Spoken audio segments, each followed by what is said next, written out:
Let's talk about AI at work. You hear it everywhere, right? It promises instant productivity, it'll automate all the boring stuff, and give you more time for what really matters. But how much of that is actually true and how much is just hype? We're going to cut through the noise, look at the real data, and give you a practical guide to making AI work for you. Think about your workday. Does it ever feel like you're just juggling chaos? You've got spreadsheets coming out of your ears, an inbox that never sleeps, and deadlines that seem to have a life of their own. It's a feeling we all know. And this, right here, is the exact problem that AI promises to solve. And that promise is pretty tempting. I mean, listen to this from Herman Fink at the Digital Project Manager. AI can bring structure to the chaos. The dream, right? Let the bots handle the repetitive tasks so you can finally focus on the stuff that requires your brain, your creativity, your unique skills. It sounds amazing, for sure. But here's the million-dollar question we're really digging into today. Does it actually deliver on that promise? Are these tools really making teams more productive? Or is this just another tech trend that's going to leave us with a headache and not much else? To figure that out, we've got to look past the flashy marketing slogans. We need some evidence. So let's get a dose of reality and see what the numbers are actually telling us about AI's impact in the real world. Okay, so what's the real number? Well, across the entire U.S. economy, researchers found that generative AI boosted productivity by about 1.1%. Now, I know what you're thinking. That doesn't sound like a mind-blowing revolution. But hold on. On a national scale, a 1.1% bump is a huge deal. It proves this is real, it's measurable, even if it's not the overnight magic some headlines are selling. Now, this is where it gets really interesting. Those gains, they're not spread out evenly at all. When researchers looked at customer support agents, they found that giving an AI assistant to less experienced workers boosted their productivity by a whopping 14 to 15%. Think about that.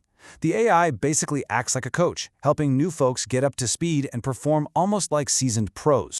So, if the gains are real, why isn't that overall number way higher? This chart tells the whole story.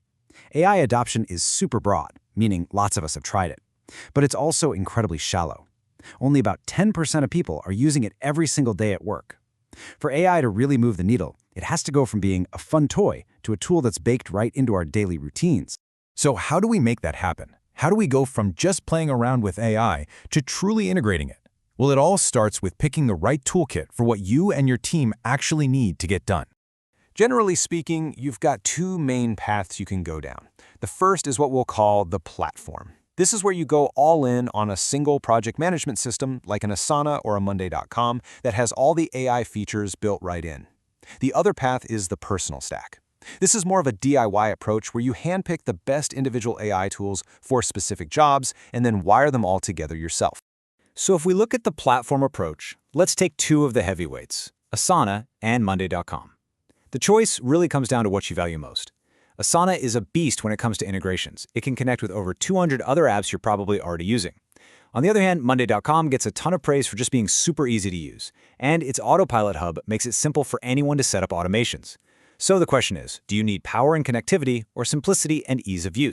But what if you don't want to be locked into one system? That brings us to the personal stack. This is for all of you who want total control. Instead of settling for one platform's AI, you get to build your own dream team.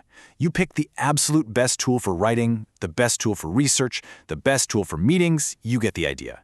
It's all about flexibility and power. And here's what that can look like. For writing, you could use Grammarly to check your tone, and then feed that into Jasper to create amazing marketing copy.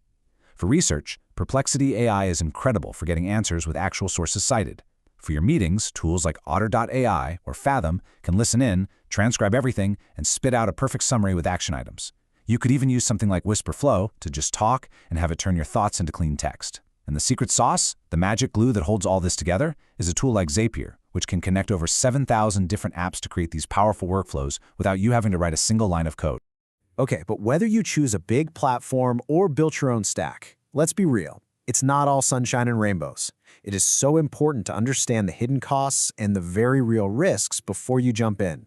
When you ask the software developers, the people actually building these tools, what keeps them up at night, it's pretty revealing. Their top concerns aren't just, oh no, the robots are coming. They're worried about immediate business risks. Things like legal battles over who owns what, and major privacy risks if you feed the company's secret sauce into an AI. And right behind that are worries about hidden biases in the AI's answers and, their own skills getting rusty from relying on the tools too much. Now, the good news is the big platforms know that security is a deal breaker. They're responding by getting these super rigorous certifications like SOC 2 and ISO. You can think of these like a stamp of approval from a third-party auditor that says, yep, these guys know how to handle your data safely. They're also using heavy-duty encryption and literally hiring hackers to try and break into their own systems to find weaknesses. This isn't just marketing fluff. For any serious business, this is table stakes. And this brings us to a really crucial point. A tool, by itself, is not a magic wand. This quote from the conversation says it perfectly. Those productivity gains are real, but you have to work for them. You have to actually invest time and energy into rethinking how you do things and training your people. If you don't, all those minutes you save with AI are just going to get eaten up by the new task of managing the AI itself. So we've covered the reality check, the different toolkits, and the risks. So what do you actually do with all this information? Let's put it all together into a simple playbook you can use to get started right away. Here it is, a simple 4-step plan. First, audit your tasks. Just look at your week and find those repetitive things you do over and over again.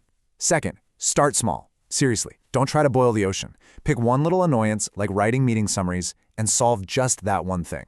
Third, measure what matters. You have to track your progress. Are you saving time? Is the quality of your work better? You need that data to prove this is working. And finally, step 4, scale thoughtfully. Take that small win and show your team how you did it. Then you can start expanding it to bigger workflows. At the end of the day, the evidence is pretty clear. The productivity boost from AI is real, but it's not a free lunch. It takes a smart approach, the right tools, and a real willingness to change how you work. The whole conversation has shifted. The question for you is no longer if you should start using AI, it's how.